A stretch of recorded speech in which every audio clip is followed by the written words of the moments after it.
She's making pumpkin soup. Johnny is there. He said he'll dance later tonight. Fire's cracking. Fire is cracking. Bit of bush TV going on around here.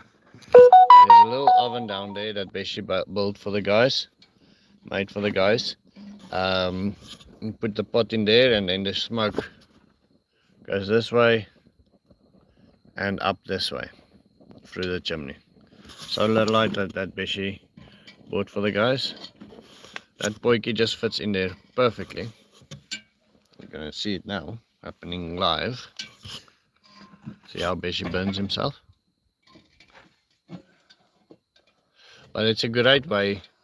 Almost no heat loss, very little coals needed to keep it cooking. And if you keep it slow, then you can keep it going until tomorrow. Slowly cooking and getting it done. Three-legged pot. Three-legged pot, yeah. Pot with 3 legs. I think they call them a cauldron or something like Cauldron, that. Yeah. So that's an interesting thing. Heat up the water there on that in that little bucket constantly to wash your hands. On the fire is oil from the pot.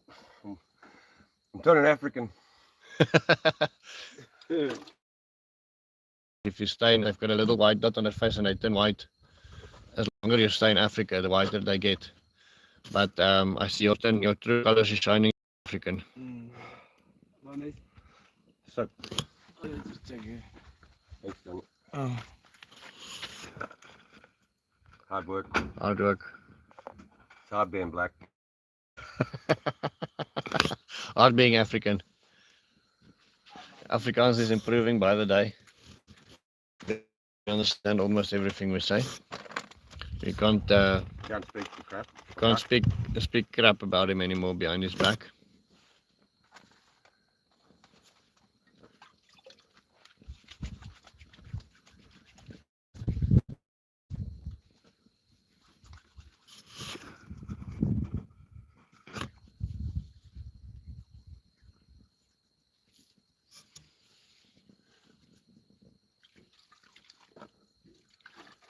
So earlier today we made the worm farm and brick the walls, and then about 5 over here, and I said, Besh, you know the best thing to do with that piece of metal we've cut off is we should make a tabletop and put it there under the tree. And we spoke about it, and he said no, the better place to place it is here where the workers eat. Then at least it will, it's going to get used on a day-to-day basis. We'll place it somewhere here in the back. And so at 5 o'clock, I sent Lucky, quickly before we go home, go fetch me that piece of metal. He brought it, and then we started, thinking, planning, and then I said, okay, let's slab. We clean the slab quickly. 5 minutes left, and then basically box it with this. And it wasn't. I think it wasn't planned at all. But all of a sudden, all of us were working. The guys hung around. All of a sudden, we made a tabletop for the workers area. It was more than half an hour. It was quite a lot of work. 6 wheelbarrows of sand that had to be carted in. A lot of stone that had to be carted in.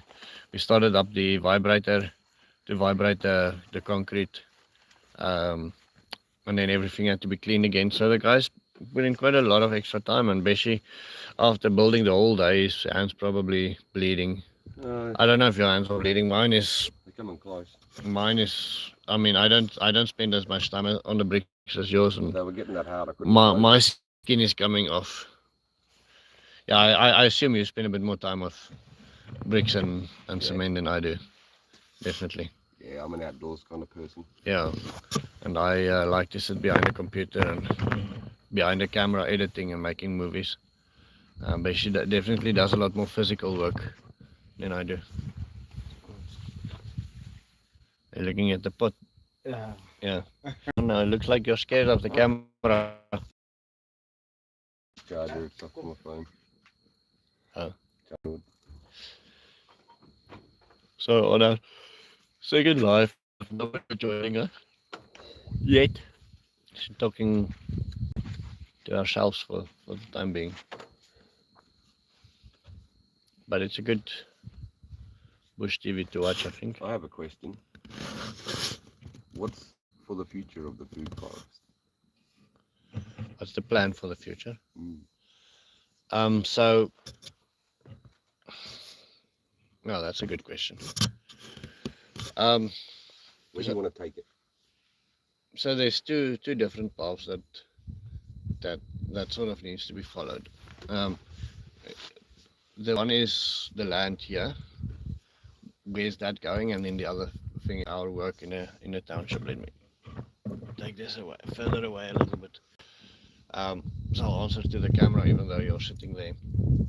There's two main parts that I think is different paths that the food forest is going.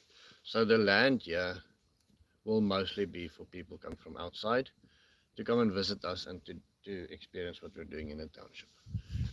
On here we want to have, well, it's not actually right because for instance tomorrow we're bringing Ims and his kids here to come and experience what's happening here so they can take it out to the food forest. So this will be a demonstration site, with place for people to come and visit.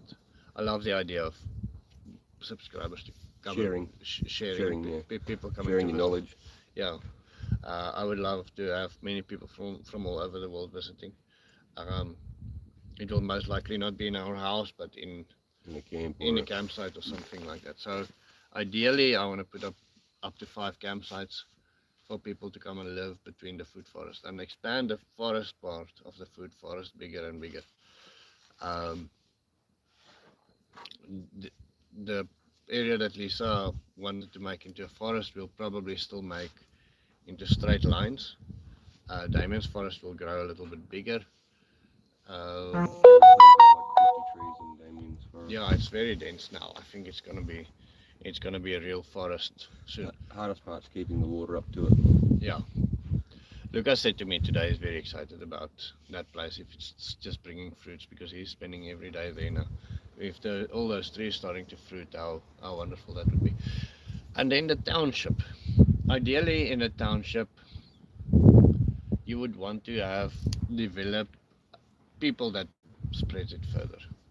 So ideally if I die a year from now or 2 years from now, whatever, there would be somebody there that takes it further and they don't need me anymore. Yeah, legacy. Yeah. You want to leave a legacy. I want to leave somebody that continue without me. And the faster that can happen, the happier I will be. I think Ims is very close. Ishmael is a green thumb. Ishmael is also a fantastic person that will spread it. He's got all 4 of his neighbours interested now. Yeah. And so Ishmael's things are starting to come up. That's wonderful. That's fantastic. Ishmael is definitely a very big part of the future. Ims and I have spoken. His shop is hopefully going to make enough money for him to leave us completely. He's only been working for us now 3 days a week now for the last couple of months. The other days I've paid him to spend time on his shop and his business. He said we spoke about it during the week as well. Sooner or later he will be independent and go on without me, and that's what I want for him. I want him to reach a higher level than he can reach here. Ishmael, I hope, will become, I don't know, wind is blowing like crazy. I hope you can hear me. I don't know what the correct term is, but something like a permaculture teacher, permaculture instructor, educator. Get him up to that level. And it's a slower process, but I have a feeling, and I've seen this on YouTube and I've seen it in so many things in my life where the growing curve grows like this and then all of a sudden it starts picking up and it grows exponentially. I hope that is the case of the people in the township as well. I hope that answers the question. Okay. Anyone on there? Not even one person. I think we have now been on for 15 minutes. altogether. I think we're gonna cut the live short. Is there any final words, Besh? Nah, End of your story. end of my story. Johnny? You have a question, Johnny? I have no more question. No more questions. I think so. Proper. Proper questions. Alles mal. Okay. All is mooi. Portuguese. Yeah.